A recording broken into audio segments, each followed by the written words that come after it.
meus irmãos.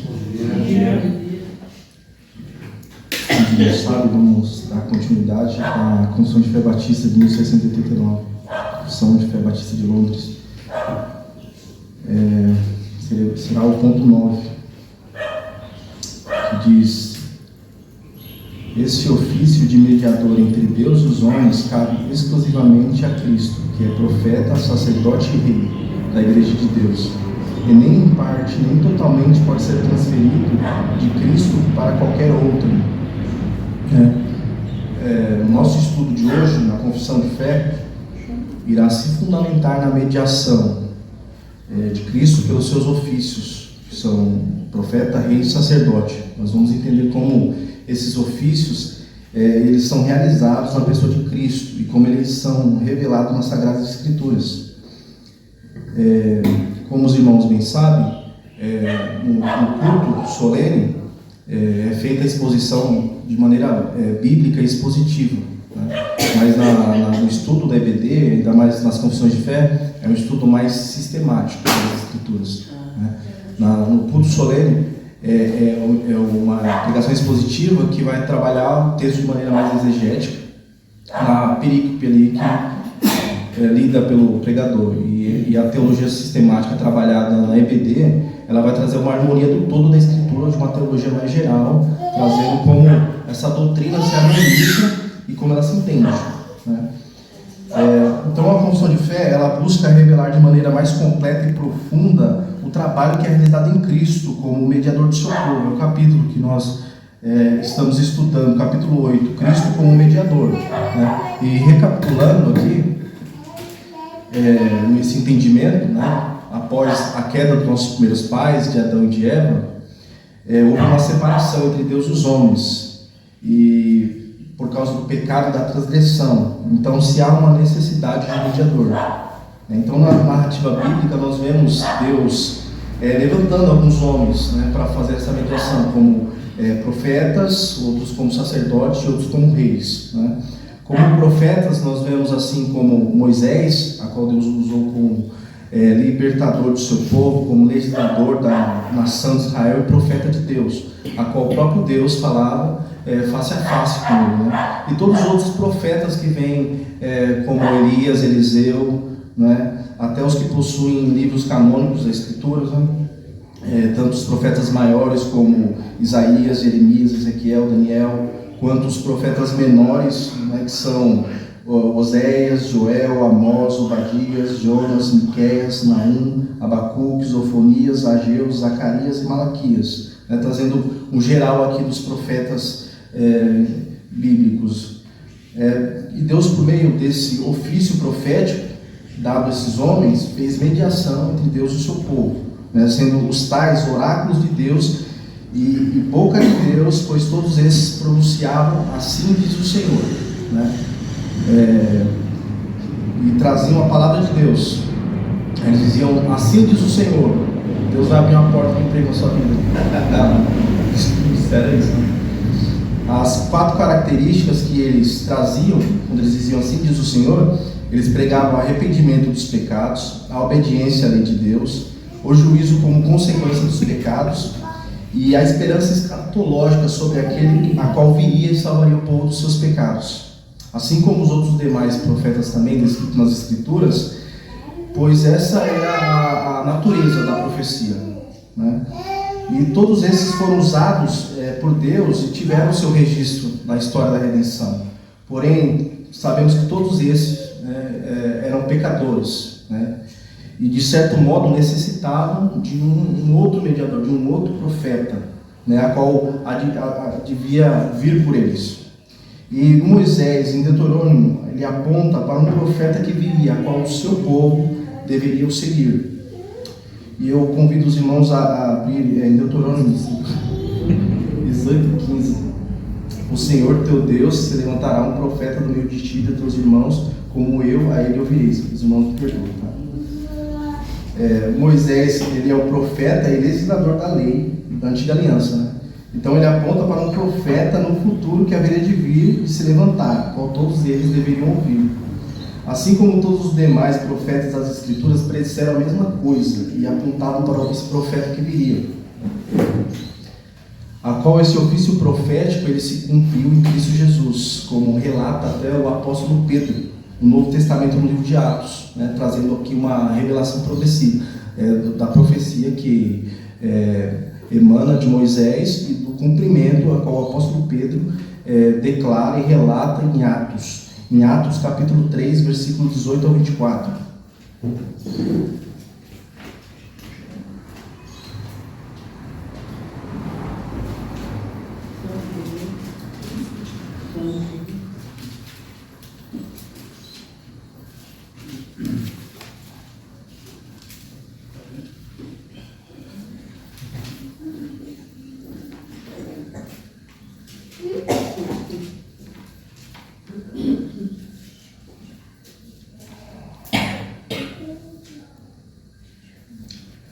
O texto bíblico diz: mas Deus assim cumpriu o que já dantes, pela boca de todos os seus profetas, havia anunciado que o Cristo havia de padecer.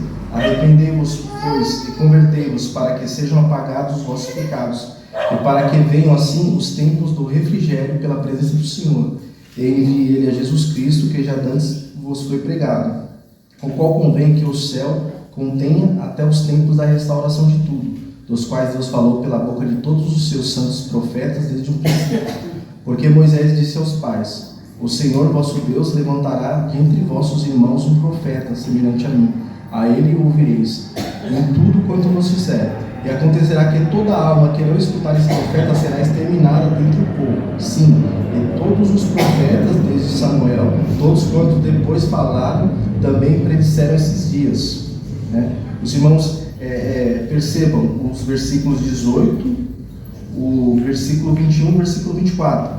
O versículo 18: mas Deus assim cumpriu o que já dantes pela boca de todos os seus profetas havia anunciado. Que essa profecia ela veio de Moisés, mas ela foi confirmada pelos outros profetas, mesmo de maneira mais direta ou de maneira mais indireta, mas todos esses esperavam e aguardavam esse profeta que haveria de vir. No versículo 21, o qual convém do céu, contém até os tempos da restauração, tudo dos quais Deus falou pela boca de todos os seus santos profetas desde o princípio.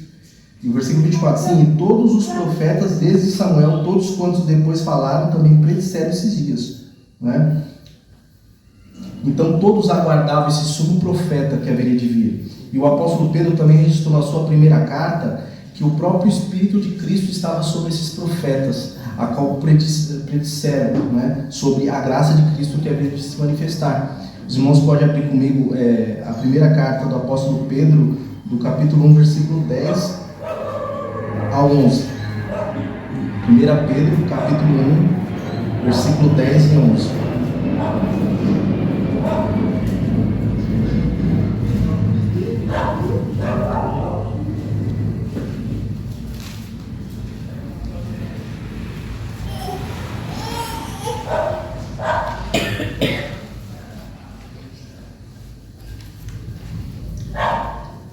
Os irmãos que achou pode fazer a leitura, por favor.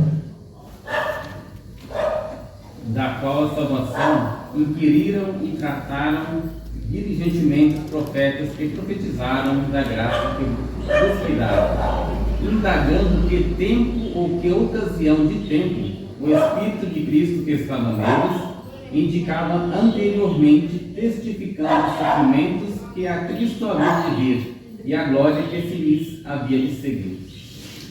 Então nisso nós vemos que a ação profética de Cristo já estava presente no Antigo Testamento. Então desde Gênesis 3:15, após a queda, manifestou já por si um ofício profético do próprio Cristo, porém ainda prefigurado pelos profetas do Antigo Testamento. Assim Cristo foi revelando a sua palavra. E o mediador do ofício profético sempre foi Cristo. Porém ele usou de maneira instrumental os profetas do passado.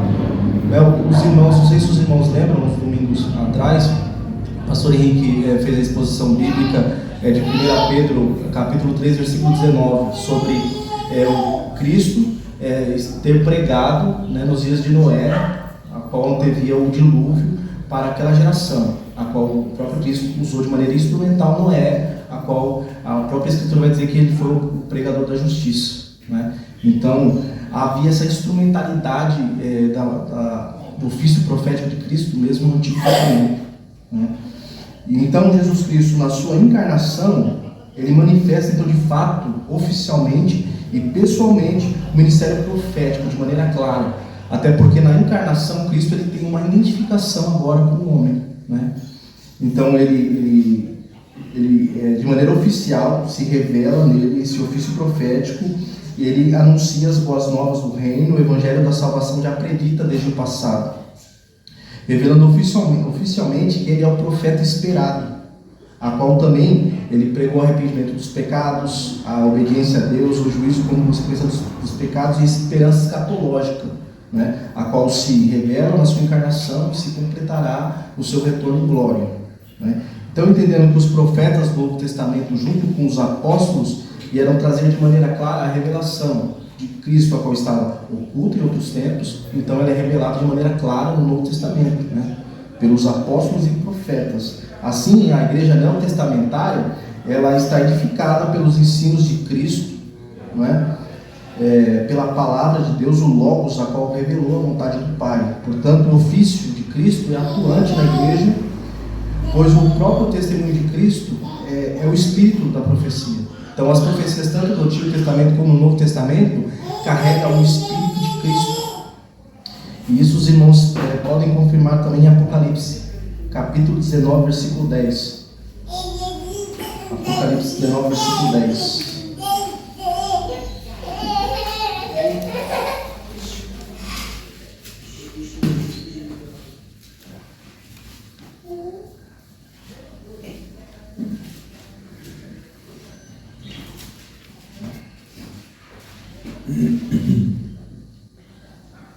A irmã Cristiane pode ler para nós, por favor? E eu lancei-me a seus pés para o adorar. Mas ele disse-me: olha, não faças tal. Sou teu conservo e de teus irmãos, que têm o testemunho de Jesus. Adora a Deus, porque o testemunho de Jesus é o espírito de profecia. Então, toda a profecia tem como objetivo apontar para a pessoa de Cristo, né? E no livro de Hebreus fica muito claro esse entendimento, né? Os irmãos também podem me acompanhar em Hebreus capítulo 1, versículo 1.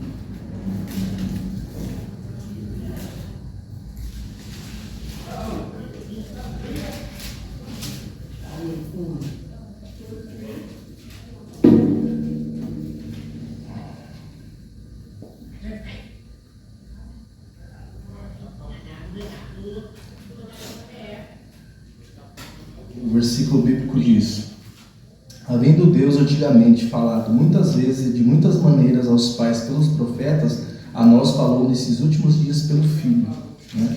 Então, os irmãos percebam que o autor aos Hebreus, ele fala sobre a instrumentalidade de Deus em falar de muitas vezes e de muitas maneiras aos pais, né? Aqui, dizendo sobre as gerações antigas do passado, Deus usou como instrumento os profetas, mas por último, a ele nos falou pelo Filho. Os irmãos percebem que nos falou está no passado, né? Então o autor aos Hebreus, ele está aqui enfatizando que Deus nos falou através da encarnação de Cristo, da sua vida, morte, ressurreição e ascensão aos céus, a qual desta maneira Cristo, ele nos revelou, nos comunicou de maneira completa a revelação de Deus, pois ele é a própria imagem de Deus, expressa exata do seu ser, não é? Então, em Cristo, nós vemos essa revelação sendo progressiva, né? Ela acontecendo de maneira inicial, através dos profetas, e ela culminando de maneira final e completa no ofício profético de Cristo, não é? E isso nós entendemos que aponta para a própria suficiência da Escritura, não é? A suficiência daquilo que Deus revelou em Cristo Jesus. Então, o testemunho de Jesus Cristo, que é o espírito da profecia, é o testemunho da igreja. Percebam que o autor aos Hebreus ele está trazendo que a antiga aliança ficou no passado, né? E por último, Deus nos falou através do seu Filho, né? É como o passado Deus se revelou de maneira como se ainda em sombras, né? De maneira ainda não tão clara, né? Eu não sei se os irmãos lembram também, no Natal o pastor Henrique pregou sobre 1 Hebreus capítulo versículo 1 e na exortação eu lembro bastante, bem claro, que ele trazia que Deus se revelou de maneira pela revelação geral e pelos profetas, mas ainda era como um sussurro, né? Mas que em Cristo foi revelado de maneira plena, completa e perfeita, né? Então, se nós quisermos reviver e voltar às práticas e à revelação do passado, como profecias, por essas maneiras que Deus revelou pelos profetas, eram visões, sonhos, revelações. Então, a igreja hoje, ela querer viver dessa maneira, é como ela ignorar a realidade presente que é Cristo, que está aqui entre nós, né, revelado nas Sagradas Escrituras, e voltar naquilo que é sombra, né? É como ignorar a revelação e a palavra de Deus clara e voltar para apenas um sussurro, né? Então, nós aprendemos com a revelação progressiva que Cristo é suficiente, né, para a igreja. E nele se cumpre todo esse ofício profético, né? Os irmãos até aqui, tudo bem? Tem alguma pergunta? Tudo certo? Então eu vou caminhar aqui porque eu quero trazer esses pontos do ofício profético, do sacerdote do rei. E daí nós vamos trazer alguns desdobramentos e aplicações práticas para a igreja. Se tratando agora do ofício do sacerdócio de Cristo na igreja. Nas Escrituras, Deus escolheu Arão e sua descendência da tribo de Levi para servir ao sacerdócio. Então Deus usou de maneira instrumental desses para que fizesse mediação entre Deus e o seu povo, né? A qual ofereciam a Deus expiação e sacrifícios pelos pecados cometidos do povo, imolando os animais e derramando sangue como expiação dos pecados, sendo a oferta de propiciação a Deus, né? A expiação, ela significa uma purificação dos pecados que acontecia pelo rito sacrificial, a qual transferia o pecado do homem ao animal, fazendo com que o tal substituísse o transgressor e assim fosse morto em seu lugar, sendo o derramamento de sangue a purificação do pecado e o pagamento da dívida. Já a propiciação, ela significa que essa expiação ela deveria ser apropriada a Deus, ela deveria ser uma oferta aceitável, deveria satisfazer as demandas da justiça de Deus, né? Assim cumprindo a multidão de pecados e aplacando a ira divina de Deus sobre o transgressor, com o objetivo de reconciliação do homem a Deus. É claro que os animais, o sangue de animais de todos, assim como diz Hebreus, não poderiam perdoar pecados, né? Mas eles faziam alusão a um sacrifício maior que viria, a qual veio Cristo, a qual é o Cordeiro Santo e Perfeito de Deus, né?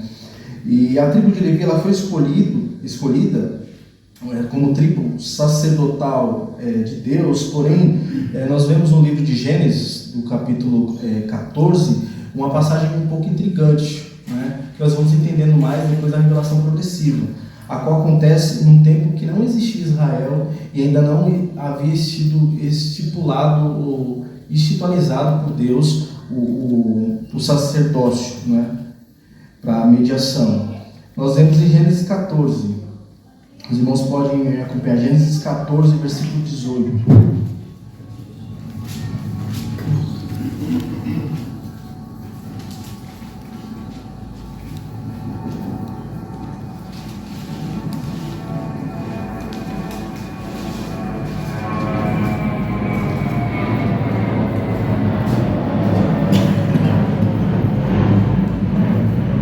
O irmão Wagner pode fazer a leitura para nós, por favor? E Melquisedeque, rei de Salém, trouxe pão e vinho, e era este sacerdote do Deus Altíssimo. Pode ler o versículo 19 também, por favor? E abençoou e disse: Bendito seja Abraão pelo Deus Altíssimo, o possuidor dos céus e da terra.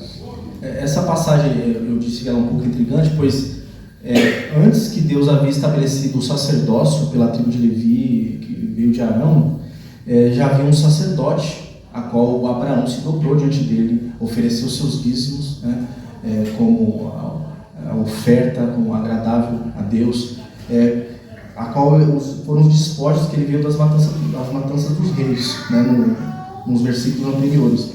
mas o que revela que Abraão ele viu uma superioridade nesse sacerdócio, né?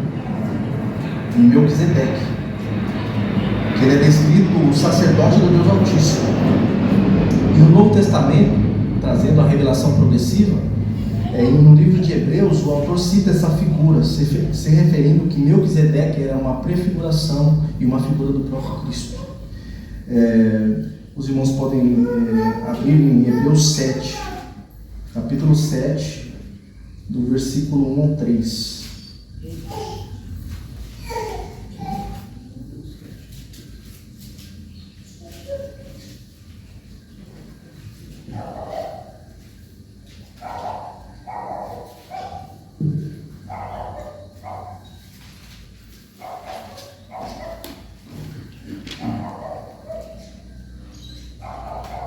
A irmã Letícia pode fazer a leitura, por favor? A nossa? 1 ao 3. Isso, do 1 ao 3. Porque este Melquisedeque, que era rei de Salém, sacerdote do Deus Altíssimo, e que saiu ao encontro de Abraão quando ele regressava da matança dos reis e o abençoou, a quem também Abraão deu o dízimo de tudo, e primeiramente por interpretação, rei de justiça, e depois também rei de Salém, que é rei de paz, sem pai, sem mãe, sem genealogia, não tendo princípio de dias, nem fim de vida, mas sendo feito semelhante ao Filho de Deus, permanece sacerdote para sempre. A irmã pode ler agora mais uns versículos para frente do versículo 21 ao 28, por gentileza, que vai dar continuidade desse entendimento. Perdão. Mas este com juramento por aquele que lhe disse, jurou o Senhor, e não se arrependerá. Tu és sacerdote eternamente, segundo a ordem de Melquisedeque. De tanto melhor aliança, Jesus foi feito fiador. E, na verdade, aqueles foram feitos sacerdotes em grande número, porque pela morte foram impedidos de permanecer. Mas este, porque permanece eternamente, tem um sacerdócio perpétuo. Portanto, pode também salvar perfeitamente os que por ele se chegam a Deus, vivendo sempre para interceder por eles. Porque nos convinha tal sumo sacerdote, santo, inocente, imaculado, separado dos pecadores e feito mais sublime do que os céus, que não necessitasse, como os sumos sacerdotes, de oferecer cada dia sacrifícios, primeiramente por seus próprios pecados e depois pelos do povo, porque isso fez ele, uma vez oferecendo-se a si mesmo, porque a lei constitui sumos sacerdotes a homens fracos, mas a palavra do juramento, que veio depois da lei, constitui ao Filho, perfeito para sempre. Então os irmãos percebem que o sacerdócio, mesmo antes da lei, já trazia uma prefiguração do próprio Cristo, né, de que Cristo é o sumo sacerdote para sempre, segundo a ordem de Melquisedeque. E a figura de Melquisedeque é curiosa, pois ele não tinha princípio nem fim de dias, né? Nem se achou nele genealogia. Por isso o autor bíblico traz ele como uma figura, né, do sacerdócio de Cristo, a qual na sua encarnação também ele recebe esse ofício sacerdotal. Pois esse sacerdote, como diz aqui em Hebreus, ele não é como os outros sacerdotes, que além de oferecer sacrifício pelos pecados do povo, tinha que oferecer por si mesmo, pois eles eram homens fracos, né, como diz o versículo, eram pecadores. Mas a palavra do juramento veio que depois da lei constitui o Filho perfeito para sempre, né? Como esses sacerdotes que veio, eles morriam, eles não conseguiam permanecer perpétuo, né? Pois eles tinham que ser cada vez mais, levantavam o sacerdócio, esse era pecador, oferecia pecado para si mesmo, ou depois ele morria, tinha que vir outro. Então, Cristo, quando ele veio, ele foi sacerdote, sendo sacerdote, ele ofereceu a si mesmo como um cordeiro perfeito para pagar completamente pelos pecados do seu povo, e ao ressuscitar dos mortos, ele comprova esse sacerdócio eterno, né? Para sempre sendo o mediador do seu povo. Então não há outro sacerdote a vir. Esse sacerdote, ele morreu e ressuscitou dos mortos. Então é um sacerdócio perpétuo, a qual todos os outros eram imperfeitos, mas esse é perfeito para sempre. né? Então, esse ofício do sacerdote eterno, ele faz de Cristo o sumo sacerdote dos sacerdotes, né? A qual ele intercedeu pelo seu povo, no ministério terreno mesmo, a qual os irmãos vê no Evangelho de João, no capítulo 17, a oração sacerdotal de Cristo pelos seus eleitos. E mesmo após a ressurreição e a ascensão aos céus, ele está à direita de Deus, a qual intercede por nós, né? Até o apóstolo João, no capítulo 2, versículo 1, vai dizer: filhinhos, não pequeis, mas se pecar, tem um advogado junto ao Pai, e esse intercede por vós, né? Esse é o entendimento do sacerdócio de Cristo, né? Como ele acontece, a revelação progressiva que culmina e se revela em Cristo, sendo ele um sacerdócio perpétuo e para sempre. Aqui os irmãos, tudo bem? Os irmãos têm alguma pergunta? Não? E agora, por último, entendendo como Cristo recebe esse ofício de rei, né? É necessário entender, irmãos, que Jesus Cristo, Deus Filho, ele sempre reinou. Ele sempre reinou, né? O próprio Evangelho de João vai dizer que o Verbo se fez carne, esteve entre nós, o Verbo estava com Deus, o Verbo era Deus. Todas as coisas foram feitas por ele e nada sem ele se fez. Então, todas as coisas foram feitas por Cristo, por Deus. E ele governa todas as coisas, pois ele deu a luz a todas as coisas.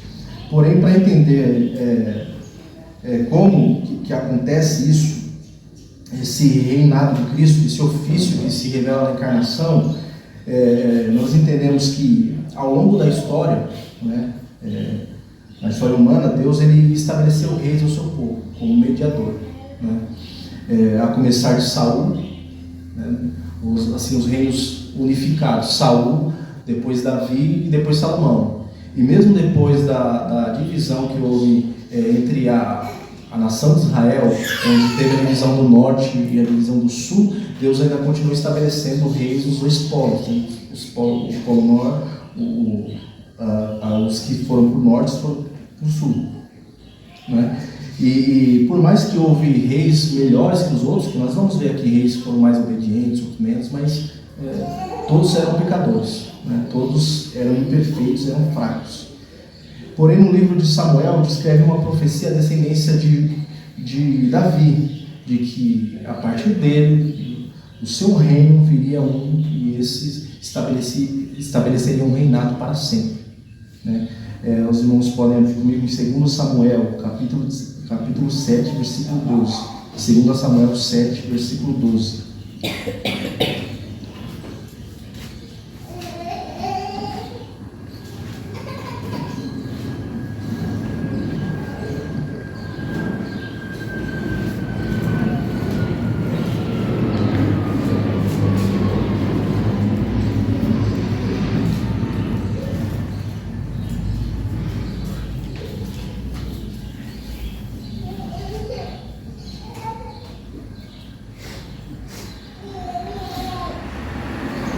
Versículo 12 e 13.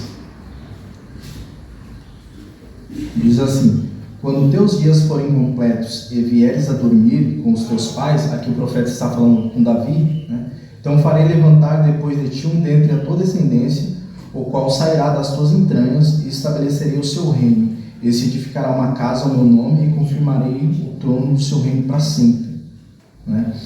Também vemos Jacó, né? Um dos patriarcas, quando ele está se despedindo dos seus filhos, no capítulo 49 de Gênesis, ele está ali se despedindo dos seus filhos e trazendo ali uma profecia, de maneira profética a cada um dos filhos. E ele diz que, para ajudar os seus filhos, que o governo de Deus não se apartaria, o cetro não se apartaria de Jacó, até que venha o descanso, que venha Shalom, o descanso, aqui se referindo a um governo que viria, né? E assim a promessa de Deus, a revelação progressiva, ela se estende a Davi, que é da tribo de Judá. E essa profecia também era de um duplo cumprimento, a qual no seu contexto primário, ela aqui se refere a Salomão, a qual ele vem, né, ele descende do rei Davi, ele edifica a casa, o templo, porém ela tem uma amplitude maior, ela se amplia ao Messias que viria, a qual o seu reino seria estabelecido para sempre, né? Após a vinda de Jesus Cristo, sua morte e ressurreição, o apóstolo Pedro, declara isso abertamente, que isso se cumpriu em Cristo. Em Atos, do capítulo 2, versículo 30 ao 32. Irmãos podem ir junto comigo. Atos capítulo 2, versículo 30 ao 32.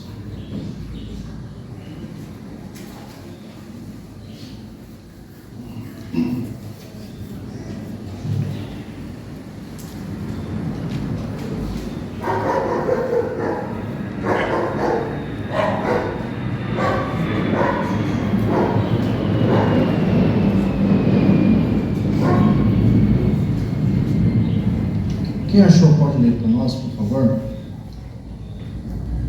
Saindo, pois, profeta, e sabendo que Deus lhe havia prometido com juramento que do fruto dos seus lombos, segundo a carne, levantaria Cristo para o assentar sobre o seu trono, e, antevendo isto, disse da ressurreição de Cristo, que a sua alma não foi deixada no inferno, nem a sua carne viu a corrupção. Deus ressuscitou a esse Jesus, do que todos nós somos testemunhas. O irmão pode ler também o versículo 36, um pouco mais à frente, por favor. Saiba, pois, com certeza, toda a casa de Israel, que a esse Jesus, a quem vós crucificastes, Deus o fez Senhor e Cristo. Então nós vemos a revelação acontecendo, ali desde a profecia de Jacó, em Gênesis 49, a promessa se estendendo à tribo de Judá, né, como previsto por Jacó, de Samuel, ali no livro de Samuel, 2 Samuel, a qual nós lemos, 2 Samuel 7, para essa confirmação no Novo Testamento, no capítulo 2, versículo 30 e 32, né, no versículo 36, a qual o nosso irmão Wagner acabou de ler. Então nós vemos que essa revelação acontecendo de maneira progressiva, apontando para o reinado de Cristo. Em Mateus, no capítulo 28 e 18, após a ressurreição, Jesus também ele falou dizendo: é-me dado todo o poder no céu e na terra. E os irmãos entendem que Jesus sempre governou o mundo, pois ele é Deus. Porém, na encarnação ele recebe esse ofício, mas na ressurreição esse ofício se comprova, de fato. E ele recebe essa autoridade e poder do céu e da terra. Os irmãos têm esse entendimento que a encarnação ele traz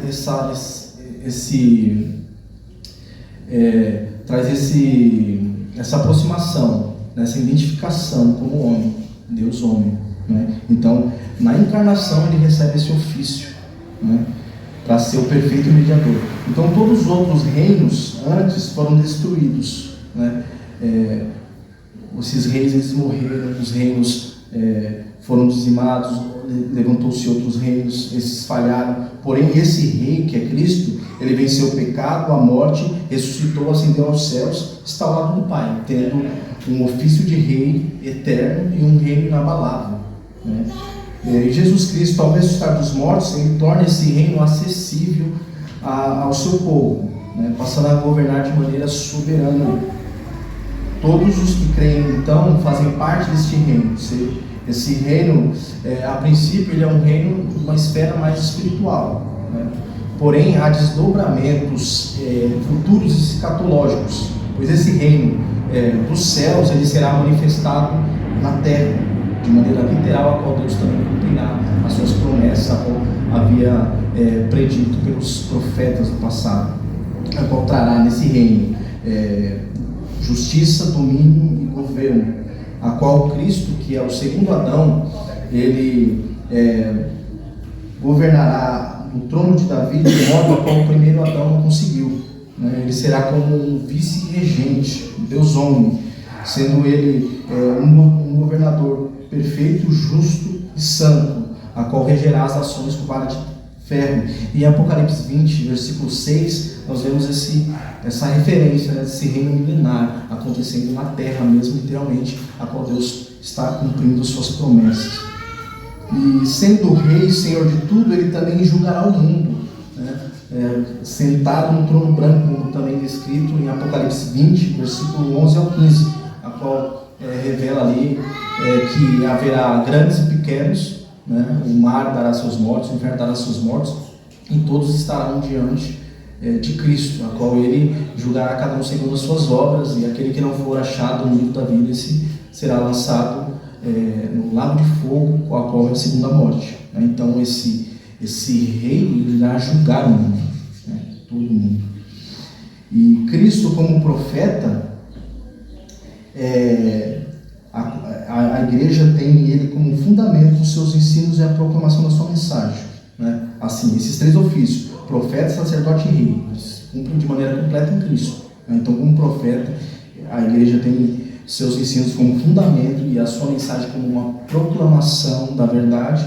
Ele, como sacerdote, ele expiou de uma vez por todas os pecados do seu povo, oferecendo a si mesmo a Deus como propiciação dos pecados, e ressurreto e glorificado ao lado do Pai, ele continua a interceder pelo seu povo. E como rei, ele governa sobre o seu povo de maneira soberana e governará sobre todos, pois convém que ele reine até que todos os seus inimigos sejam postos debaixo dos seus pés. Quando tudo se sujeitar ao Senhor de Cristo, ele então entregará o reino a Deus, para que Deus seja tudo em todos. Essa referência os irmãos podem ver de maneira clara em 1 Coríntios, capítulo 15, versículo 24 ao 28. Então, todos esses 3 ofícios, como diz a confissão de fé, pertencem exclusivamente a Cristo e mais ninguém, né? Nem em parte, nem totalmente pode ser transferido de Cristo para qualquer outrem, né? Pois todos os profetas, reis e sacerdotes que assumem temporariamente esse ofício, em Cristo esse ofício ele é condensado na sua pessoa. E ele, assumindo na sua encarnação esses 3 ofícios, se faz dele um perfeito mediador da nova aliança, completo, final e eterno da igreja, sendo profeta, sacerdote e rei para sempre. E o versículo que a confissão de fé nos dá, né, de que não há outro mediador, agora está aqui mesmo na confissão, é 1 Timóteo 2, versículo 5. Os irmãos podem abrir, por favor, e quem achou primeiro pode ler para nós. 1 Timóteo capítulo 2, versículo 5. Porque há um só Deus e um só mediador entre Deus e os homens, Jesus Cristo, homem. Então, a confissão de fé quer dizer que não há outro ao que pode nos mediar a Deus, não há outro que nos represente a Deus, né? Somente a Cristo, né? E através desse estudo da revelação sendo progressiva e apontando de maneira perfeita e completa em Cristo, nós vemos isso de fato biblicamente, né? Então, a confissão de fé quer apontar que não há outro mediador, né? Não é Maria, não é os papas, não pode ser um pastor, não pode ser outra autoridade, a não ser Cristo, o mediador entre Deus e os homens. E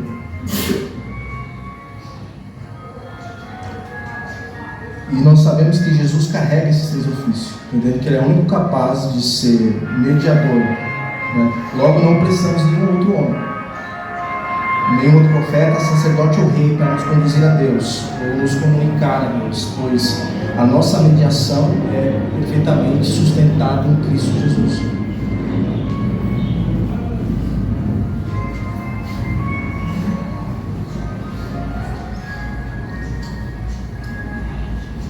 Então, sabendo disso, né, que Jesus ele é o perfeito profeta, sacerdote e rei, nós temos aqui algumas aplicações práticas, né, para trazer ao nosso estudo. Como isso de maneira bíblica, que é totalmente comprovado. Os irmãos percebem que eu não precisei fazer nenhuma pirueta exegética, né? Apenas a leitura normal da Escritura traz essa harmonia e essa revelação que se revela perfeito em Cristo, sendo perfeito sacerdote, profeta e rei. Mas isso precisa de fato saltar, né, da Escritura e trazer aplicações práticas no viver da igreja, né? E aqui eu trouxe umas aplicações práticas, né, a qual, sabendo disso, nós não precisamos de nenhum outro profeta, né, para nos conduzir a Deus. Então, por isso, nós temos segurança para nos achegar a Deus, Pois, sabendo que ele é profeta, né, nós temos confiança na sua palavra. Sabendo que ele é um sacerdote eterno, ele intercede por nós junto ao Pai. Então, nisso nós temos segurança de nos achegar a Deus. Podemos ter plena satisfação e fé nas Escrituras, pois Cristo, em seu ofício profético, nos revela de maneira completa a vontade de Deus. Então, devemos com isso entender que a revelação bíblica, né, quando o pregador ele está comunicando à igreja, expondo as Sagradas Escrituras, Cristo, de maneira instrumental, está usando o seu servo para falar com a igreja. Então, Cristo está comunicando a sua palavra, a sua verdade e a profecia bíblica à igreja. Então, sabendo disso, nós devemos crer em toda a palavra, em toda a revelação da Escritura, de Gênesis a Apocalipse. Então, nós temos confiança em toda a revelação de Deus, em todo o desígnio de Deus. Então, sabendo que Ele é o sumo sacerdote, nós devemos crer que Ele nos guardará na presença do Pai. E sabendo que Ele é Rei, devemos nos submeter ao seu senhorio, sermos obedientes à sua vontade, sabendo que Ele está no controle das nossas vidas e no controle da igreja. Essa igreja cresce porque o Senhor estabeleceu isso. Sabendo que Ele está no controle de todas as coisas, nós devemos então ter paz e confiança nele, pois Ele fará tudo conforme a sua soberana vontade. Sabendo que esse Rei também, Ele nos concedeu parte do seu reino eterno, pois um dia esse reino, que no momento está na esfera espiritual, ele será revelado de maneira física, de maneira terrena, a qual se cumprirá as promessas de Deus, a qual tem falado pelos seus profetas do passado, e a qual a igreja será súdita do teu reino. E todos se sujeitará ao Senhor de Cristo, desde o reino milenar, a qual predito em Apocalipse 20, versículo 6, até o fim sem fim, disse Agostinho. O fim da história, quando se encerra o reino milenar, e o início com o novo céu e uma terra. Então, de maneira filosófica, fim sem fim. Então, por isso nós somos incentivados a orar, como Jesus nos ensinou a orar, a oração do Pai Nosso. Ele diz que seja feita a sua vontade, assim na terra como no céu. Venha o teu reino, seja feita a sua vontade, assim na terra como ela é feita no céu. Então nós devemos orar por esse reino, para que esse reino venha e Cristo se revele de maneira física e todos se sujeitam ao seu Senhor. Os irmãos têm alguma pergunta a contribuir para o estudo? Sendo interessante notar, João, que você disse sobre Jesus no ofício de rei, que ele sempre foi rei, e dentro da história ele é rei. Me fez lembrar, geralmente a gente costuma falar, quando a gente está estudando um pouco de teologia, o já e o ainda não, né? Isso. Jesus é rei e ainda não em outro sentido, como Deus homem, que irá reinar de uma maneira mais consumada no reino milenar. Interessante isso. Isso. Agregar aí. Isso, porque às vezes, quando nós fazemos esse entendimento que Cristo vai reinar de maneira física, algumas pessoas entendem que Ele não está reinando agora. Não é verdade, Ele sempre reinou. Mas a encarnação trouxe esse ofício de rei, pois Ele se identificou humanamente, sendo mediador, pois o ofício de rei é uma mediação entre Deus e os homens. E esse reinado dele terreno fará dele como um vice-regente. O Deus homem está aqui reinando e fazendo aquilo que Adão não fez. Que Adão, sendo o primeiro homem, ele tinha como ordem de Deus reinar e governar sobre esse mundo, mas ele falhou. Agora esse segundo Adão, ele vai se reinar de maneira perfeita, revelando assim o senhorio de Deus, a qual todos estarão sujeitos e debaixo dos seus pés, a qual no fim ele entregará o seu reino a Deus e Deus será tudo em todos, fim sem fim. Mas algum irmão tem uma questão, uma pergunta, uma contribuição para o estudo? Anitta? Oi? O segundo Adão? Então, a Escritura ela diz que Jesus é o segundo Adão como uma prefiguração daquele que veio restaurar aquilo que havia se perdido. o primeiro Adão, que ele foi feito perfeito, né, santo, ele, após o pecado, essa imagem de Deus no homem é quebrada. O homem ainda continua sendo a imagem de Deus, mas a semelhança é quebrada. Porém, Cristo ele vem restaurar aquilo que se perdeu no Éden. Então ele vem restaurar. Então a Escritura traz essa figura como um segundo Adão, né? Não literalmente, né? Mas de maneira teológica, trazendo que esse Jesus como homem também, ele veio restaurar aquilo que havia se perdido. Aquilo que havia se degradado pelo pecado, em Cristo ele vem trazer uma restauração da parte de Deus, né? Então a Escritura trata dessa forma, o segundo Adão. Mais algum irmão? Alguma contribuição? Alguma questão? A confissão de fé ela trouxe, ela foi mais direta, né? Ela trouxe um versículo, somente um versículo de 1 Timóteo 2,5, de Cristo mediador entre Deus e os homens. Porém eu quis trazer para os irmãos uma revelação progressiva, a qual isso acontece, vai acontecendo conforme a narrativa da Escritura vai seguindo, né? Mostrando como os ofícios aconteceram, como eles foram estabelecidos e como eles culminam e chegam e se revelam de maneira perfeita e completa no nosso Cristo, nosso Senhor, Salvador, em Cristo Jesus. Então, sabendo de tudo isso, nós devemos ter confiança, né? Sabendo que Jesus é o Rei, Ele governa a igreja, sabendo que Ele é sacerdote, Ele intercede pela igreja, sabendo que Ele é profeta, que a sua palavra é nos comunicada a todos os cultos, né? Todas as vezes que nos reunimos aqui, né? Então, trazendo aqui uma conclusão, minha conclusão, a confissão de fé, ela quer nos trazer essa singularidade de Cristo, a qual nele está unificado biblicamente todos os ofícios de mediação, sendo profeta, sacerdote e rei, condensado nele mesmo, em sua pessoa, sendo o cumprimento de toda a revelação bíblica, sendo o único mediador final e completo da nova aliança, pois ele é o profeta, sacerdote e rei, eternamente ressurreto e glorificado. Então esse estudo desta manhã. O pastor Henrique deseja complementar o estudo? Pode encerrar? Pode fazer a oração? Encerramento? Então vamos orar a Deus e agradecer ao Senhor pela sua revelação. Senhor nosso Deus, nós te louvamos, Senhor, e te agradecemos por mais essa manhã a qual nós nos reunimos diante da sua presença.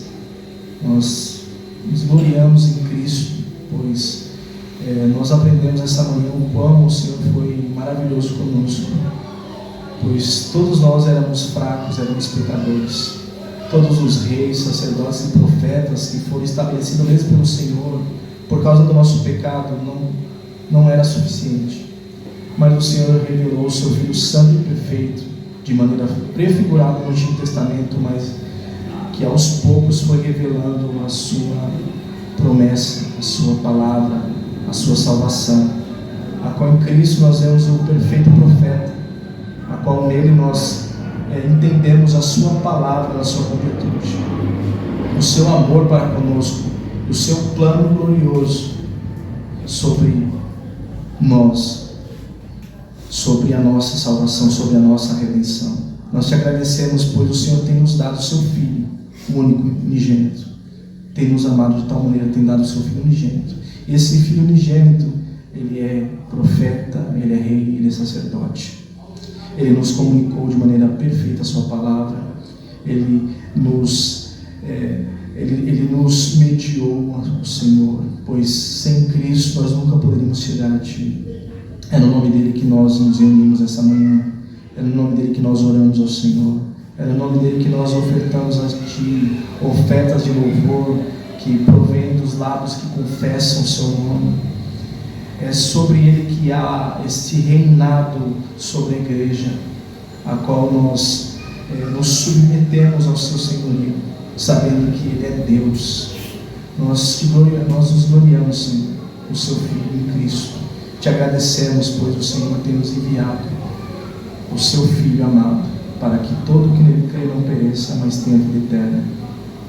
Que o Senhor permita que nós venhamos crer na suficiência de Cristo e olhar somente para Cristo, sabendo que nós não precisamos de nenhuma cobertura espiritual, nós não precisamos de nenhum outro mediador, nem alguém que advém sobre nós, pois Cristo na cruz, Ele adveio por nós, Ele rogou por nós, Ele se entregou por nós, Ele morreu pelos nossos pecados. Ele disse: tetelestai, está consumado, está feito, está concluído, está pago. Ele morreu pelos nossos pecados, Ele ressuscitou para a nossa justificação. E ressurreto e glorificado, Ele carrega esses ofícios. E nós, Senhor, nos submetemos ao Rei e profeta e sacerdote eterno, a qual o Senhor estabeleceu entre nós. Que o Senhor permita que nós venhamos meditar na Sua palavra e venhamos cada vez mais crer nesse profeta que se revelou de uma vez por todas, nesse sacerdote que intercede por nós, e neste Rei que governa sobre tudo e sobre todos, mas que se revelará de maneira física e literal ainda neste mundo, a qual nós veremos esse mundo perdido, a completa justiça de Deus acontecendo, onde todos estarão debaixo do senhorio de Cristo.